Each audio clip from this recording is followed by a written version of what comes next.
कोई इनके काबू आ गया हो और उस तरह की कोई वीडियो जो है उसकी ये प्रेस कॉन्फ्रेंस करेंगी कोई फरा बीबी के खिलाफ या उन ब्यूरोक्रेट्स के खिलाफ, ये हमने अफवाह साजी मार्केट में सुनी हुई थी।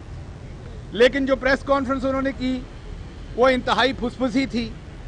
उस प्रेस कॉन्फ्रेंस के अंदर जो उन्होंने मुद्दा बयान किया वो पूरे का पूरा था जो एक मरासला है, जो एक कम्युनिके है, जिसके बारे में हमारा पॉइंट ऑफ व्यू है कि मुल्क को धमकी दी गई, जिसके बारे में हमारा पॉइंट ऑफ व्यू है कि वतन अजीज़ को बाहर से बैठ के डिक्टेट करने की कोशिश की गई कि आपका वज़ीर आज़म कौन होगा। हमें ये बताया गया कि मरियम बीबी ने हमें ये बताया आज की प्रेस कॉन्फ्रेंस में कि ये ख़त बिल्कुल जाली है। वजह क्या बताई? वजह ये बताई कि क्योंकि ये हमने ख़त दिया है या हमने बताया इसका तो ये जाली है। पहला सवाल तो ये है कि क्या मरियम बीबी ने उस ख़त को पढ़ा है? क्या मरियम बीबी ने उस ख़त को देखा है? तो अगर पढ़ा नहीं है, देखा नहीं है, तो फिर मरियम बीबी कैसे कह सकती हैं कि वो ख़त जाली है या वो मरासला जाली है? क्या मरियम बीबी ने कोई सबूत दिया है आज प्रेस कॉन्फ्रेंस में कि वो मरासला जाली है? क्या मरियम बीबी ने किसी किस्म का कोई किसी का बयान दिया है कि वो ख़त जाली है? शायद एक वजह है मरियम साहबा की ये बात कहने की कि ख़त जाली है क्योंकि पाकिस्तान में अगर कोई जाली ख़त लिखने वाली बाजी है तो वो एक ही है जिसका नाम मरियम सफदर है। मरियम सफदर खुद एक जाली ख़त लिखने वाली बाजी है, बल्कि मैं ये कहूँगा कि मरियम सफदर खुद एक जाली ख़त लिखने वाली मशीन है। जब प्रिंटर भी आज़ाद नहीं हुआ था, कैलबरी फॉन्ट भी आज़ाद नहीं हुआ था, तब मरियम बाजी जो है वो जाली ख़त लिखना शुरू हुई थी। तो आज दोबारा हमने ये देखा कि वो बीबी जो कतरी ख़तों की मौजद हैं, उनको लगता है कि ये भी कतरी ख़त है। तो बाजी ये कतरी ख़त नहीं है, ये असली ख़त है। तो आपको ये याद हो कि कतरी ख़त और असली ख़त में फ़र्क होता है। तो सबसे पहले तो मैं उनको ये बता दूं कि जहां से वो बार बार वजाहत मांग रही हैं, पहले उनके चचा ने बूट पॉलिश करने की दोपहर को कोशिश की और ये कहा कि इस ख़त की वजाहत दें। उसके बाद उन्होंने खुद इस ख़त की वजाहत जो है वो मांगी और दोबारा कहा कि फ़ौज इस ख़त की वजाहत दे। तो मैं आपसे पूछना चाहता हूं मरियम साहबा, वही फ़ौज इस ख़त की वजाहत दे जिसको आप गाली गलौज कर रही थी अब से चंद महीने पहले, या किसी और फ़ौज से मांग रही हैं? मेरा आपसे सवाल है कि क्या वही फ़ौज इस ख़त की वजाहत दे जिसके खिलाफ आपने डॉन लीक्स की थी?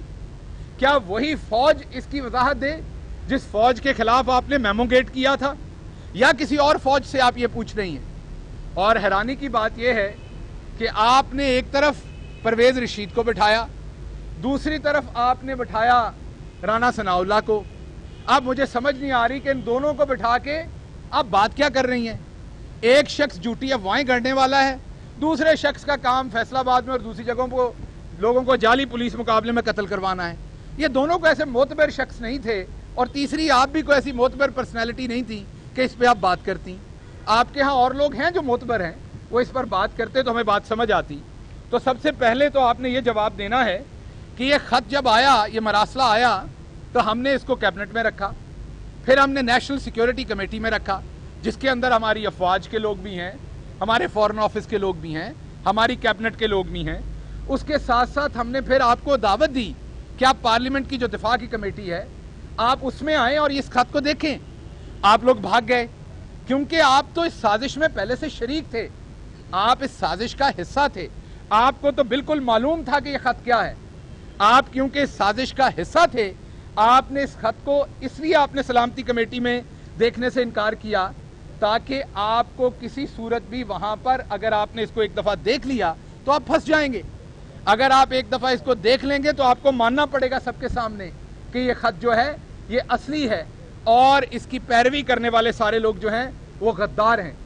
तो इसलिए आप लोगों ने इसी चीज़ में अपनी आफियत जानी कि आप निकल जाएं चुप करके इस ख़त से, और इस ख़त को ना आप आके देखें पार्लियामेंट की कमेटी में और ना आके आप इसका किसी किस्म का जवाब दें।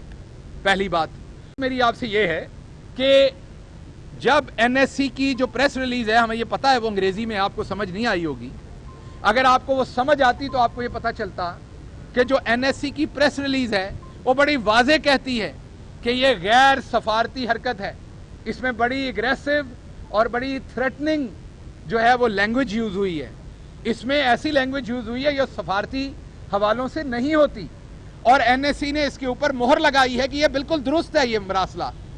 اچھا، تیسری بات بی بی کہتی ہیں کہ سمگل کر دیا، ہم نے جو ہمارا امبیسڈر تھا امریکہ سے اس کو سمگل کر دیا۔ مریم بی بی جو ہمارا امبیسڈر ہے وہ ایک محب وطن پاکستانی ہے، اس طرح کے لوگ سمگل نہیں ہوتے، سمگل آپ کی طرح کے چور ہوتے ہیں، ملکوں سے بھاگتے چھپ کے آپ کے والد کی طرح کے چور لوگ ہیں۔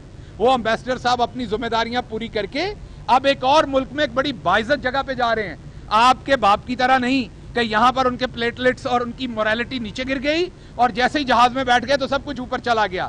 وہ بالکل یہاں سے نہیں وہ وہاں سے نہیں بھاگے، بلکہ اپنی اگلی ذمہ داریاں ادا کرنے کے لیے وہ برسلز ہیں۔ اگر آپ نے سیاست کرنی ہے تو آپ ہمارے ساتھ کیجئے، آپ اس میں سرکاری نمائندوں کو کیوں لا رہی ہیں، سرکاری افسران کو کیوں؟ انہوں نے اپنی ذمہ داری پوری کی، وہ آپ کی طرح ضمیر فروش نہیں تھے، ہوتے تو وہ نہ لکھ کے بھیجتے جو اصل تھا، ہوتے تو اس میٹنگ کے منٹس چینج کر دیتے، جیسے غلام آپ لوگ ہیں۔ اس لیے آپ نے جو ان کے اوپر حملہ کیا وہ بہت ہی شرمناک حملہ تھا، اور ہم اس کا بھی آپ سے جواب چاہتے ہیں کہ آپ یہ بتائیں۔ پھر آپ نے کورٹ کو دھمکی دی، آپ نے جس طریقے سے پہلے سپریم کورٹ پہ حملہ کیا، ابھی آپ نے دوبارہ کورٹ کو دھمکی دی کہ آپ جناب والا اس کا یہ خط بالکل جعلی، آپ اس کا فوراً فیصلہ کریں۔ ہم تو حاضر ہیں کورٹ میں، آپ کی طرح نہیں کہ ہم کیلبری فونٹ کے ساتھ جعلی جھوٹے خط بنا کے جا رہے ہیں، ہم حاضر ہیں کورٹ میں۔ کورٹ مانگے جو چیز مانگنی ہے، کورٹ کو جو مراسلہ چاہیے، اس کا بیک گراؤنڈ چاہیے، فورن آفس کے لوگوں کو، این ایس سی کے ممبرانز کو ان کیمرہ سیشن کر لے، کورٹ بلائے، بات کرے، اور پھر آپ کا بھی دوبارہ قطری خط لے آئے واپس، تاکہ عوام کو پتہ چلے کہ یہ جو جھوٹے خط لکھنے والی مشین ہے باجی مریم صفدر، یہ کس طریقے سے خطوں کو بیٹھ کے ڈسکس کر سکتی ہے۔ دوسری چیز یہ کہ آپ نے جیو ٹی وی سے ٹیوشن پڑھی 3 دن لگاتار، اور پھر آگے آپ نے یہ پریس کانفرنس کی 3 دن کے بعد، وہ بھی سائٹ پہ ایک طرف رانا ثناء اللہ اور ایک طرف پرویز رشید، دونوں معتبر آدمی جو بنیادی طور پر انتہائی سازشی ہیں دونوں، ان کو آپ نے بٹھایا تاکہ اگر کسی نے آپ کی کسی بات پہ، پہلی بات تو آپ بھی ماشاءاللہ سرٹیفائیڈ جھوٹی ہیں، لیکن اگر کسی نے یقین کرنا تھا وہ تب بھی نہ کرے۔ پھر آپ نے کہا کہ درخواست گزار پاکستان کا آئین ہے، تو کیا پاکستان کا آئین خرید و فروخت کو الاؤ کرتا ہے؟ کیا پاکستان کا آئین اس چیز کو الاؤ کرتا ہے کہ آپ لوٹے خریدیں ادھر سندھ ہاؤس میں اور یہاں آواری ایکسپریس کے اندر لوٹوں کو بٹھا کے منڈیاں لگائیں؟ یہ آئین میں لکھا ہوا ہے کہ منڈیاں لگا کے حکومتیں جو ہیں ان کو آپ اپنی مرضی سے گرائیں بیرونی سازش کے اوپر۔ ساتھ ساتھ میں آپ کو ایک بات بتاؤں، یہ کہہ رہی ہیں یہ شیشہ نہیں ٹوٹا، یہ آئین ٹوٹا ہے۔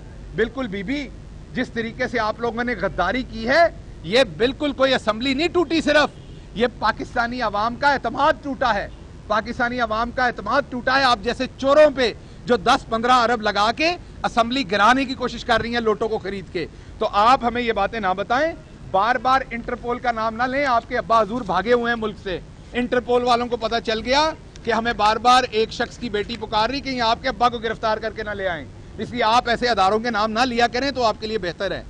ہمیں بالکل پتہ ہے۔